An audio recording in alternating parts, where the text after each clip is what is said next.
Number four, the US government is telling us that technologically advanced non-human intelligences are here on Earth, and they've been here for some time.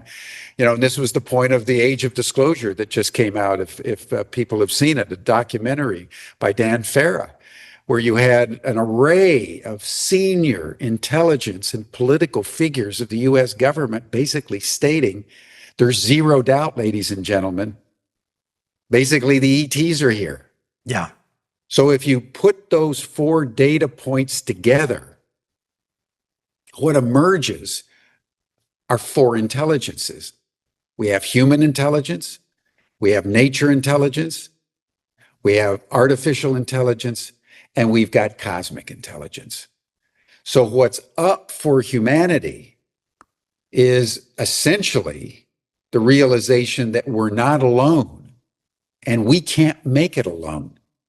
Right. That we have four intelligences, but only one future. So how we understand this is what the State of the World Forum is seeking to convene from December 14th through 17th of this year as a live interactive broadcast to which we invite all of your viewers to attend. You just go to stateoftheworld.forum and you can register. It's going to be an extraordinary conversation. I would say it's a conversation that has never taken place in human history. Well, and I was looking at, sorry to interrupt. I was just going to say, I was looking at the list of speakers, and it is incredibly impressive, the minds that you've brought together. What is it these four things that are uniting them? And maybe just kind of tell our viewers some of the speakers that that are part of this. It's really pretty something else. Yeah, it really is. Actually, it's quite extraordinary. Well, if you want to think about the flow, we're really opening the entire forum as a sacred space. And we are bringing in indigenous grandmothers from all over the world to open each session and to close each day. And that's a very important aspect of the State of the World Forum, is we want to honor the indigenous mind. Because we in the West, the likes of you and I, Matt, and probably most of your audience, are caught up in a worldview that historically has said that the UFOs, UAP don't exist, and that nature isn't important, it's inert, we don't have to pay attention to it. And that's why we brought the entire global process to the brink of extinction. But there are some people in our world, the indigenous people, who never lost track of the reality of nature intelligence and cosmic intelligence. So that's the first thing that I would say about the State of the World Forum. And then the first day, we're having an opening ceremony on Sunday the 14th. We will have opening keynote address by Pippa Malmgren. I love her. One of the foremost public intellectuals from the United States, deeply involved in AI and NHI and tech. And then Anne Paulina, who's an Aboriginal woman from Australia, who happens to also have 2 PhDs. Wow. And a woman, Sulafa Victoria from Ecuador, a Gen Z in her 20s, that's going to be talking about the reality of the Gen Z perspective on the state of our world. So we're just bringing a bunch of diversity together. Then the next day, we're going to just go through the 4 fundamental truths, starting with Osprey Oriole Lake, the founder of the Women's Earth and Climate Action Network, Vladimir Posner on the nuclear weapons issue, a foremost journalist from Russia.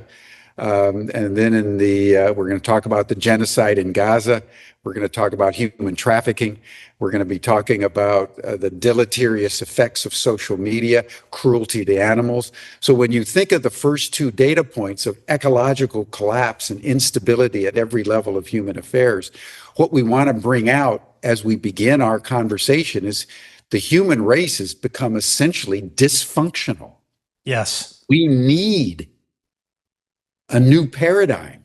Yeah. We need a new ingredient in our consciousness that can catalyze an upgrade. And that's what we're going to be dealing with in the afternoon on what we're calling the AI and NHI revolution. Ross Coulthart, the Australian journalist, the premier journalist in the world. Love Ross. Going to be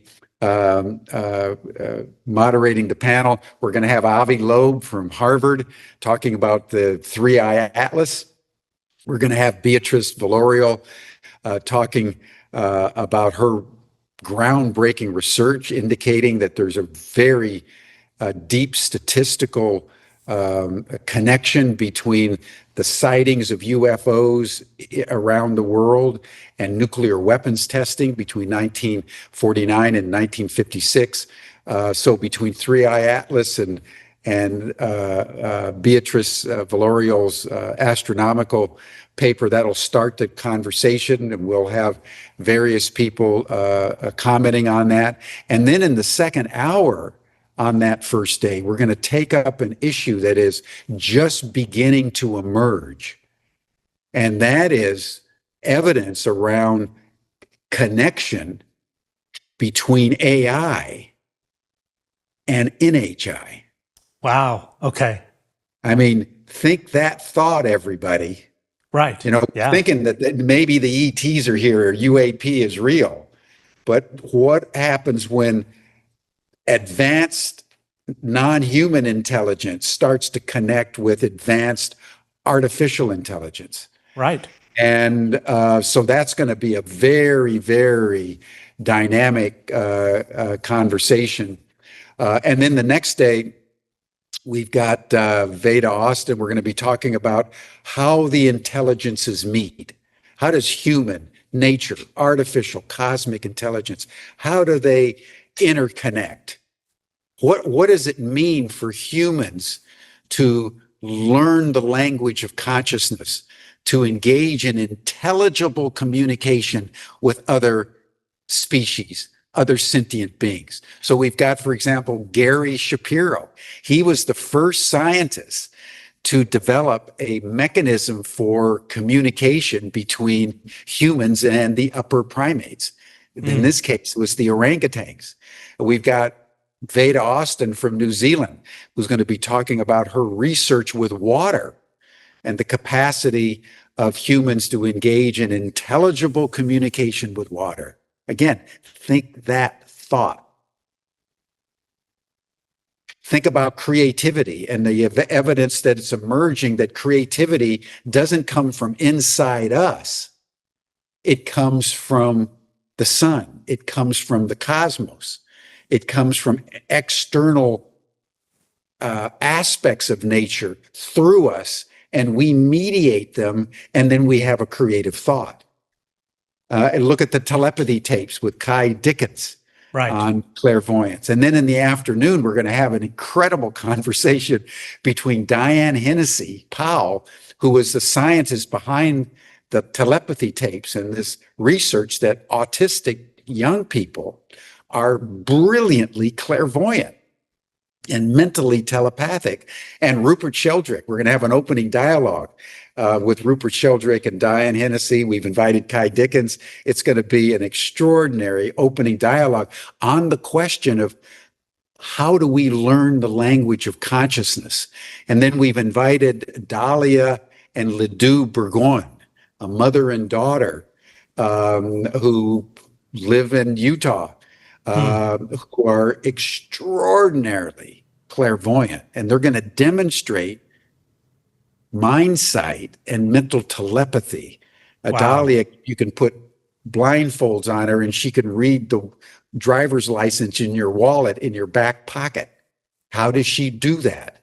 And her daughter, who's an autist, who's only 14 years old, is one of the most mentally telepathic individuals, even in the autistic world. And then on Wednesday, we'll be talking about other aspects, but that gives everyone a flavor. We're going to end the entire forum with the announcement of the establishment of a Center for Planetary Intelligence with Chris Bledsoe. We're establishing amazing. Chris Bledsoe Center for Planetary Intelligence in North Carolina. Chris Bledsoe, as most of your listeners know, is probably the most studied ET experiencer in the world. This guy's been in communication with orbs for many, many years, and his book UFO and God is well worth reading. It's an extraordinary narrative. Truly. He's been studied by NASA, by the CIA, by the NSA, by Harvard, by MIT. I mean, this guy has a resonance with orbs. I've been with him on multiple occasions. The orbs just come down and commune with him.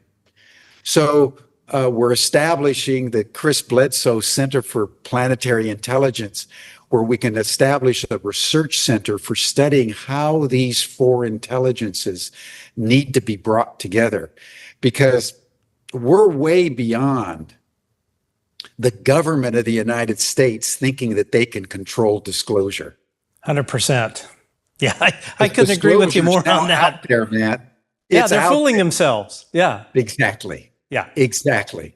And the people of the world now have to take the accountability for increasing disclosure by beginning to establish intelligible communication with these non-human intelligences, these ETs, the UAP, however you want to talk with them, UFOs. Mm-hmm. They're here with advanced intelligence and technology.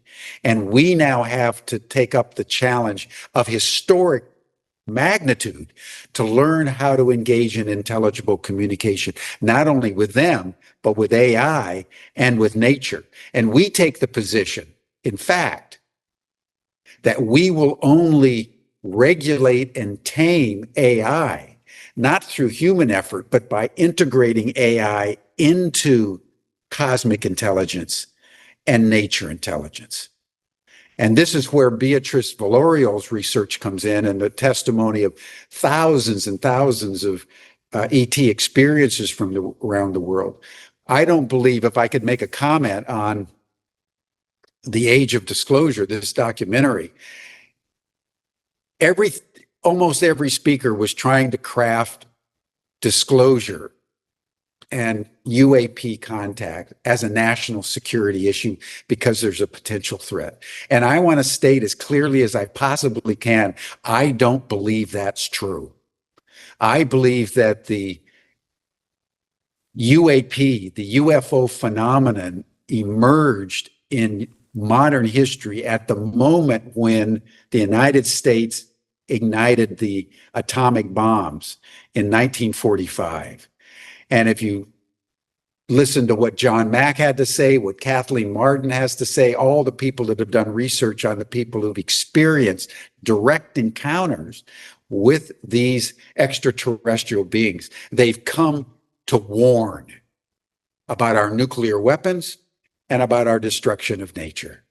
So in my view, we should be embracing these cosmic beings, not weaponizing our consciousness and treating them as a potential threat, which is the US government is currently doing. I believe that's wrong, and I believe it's dangerous.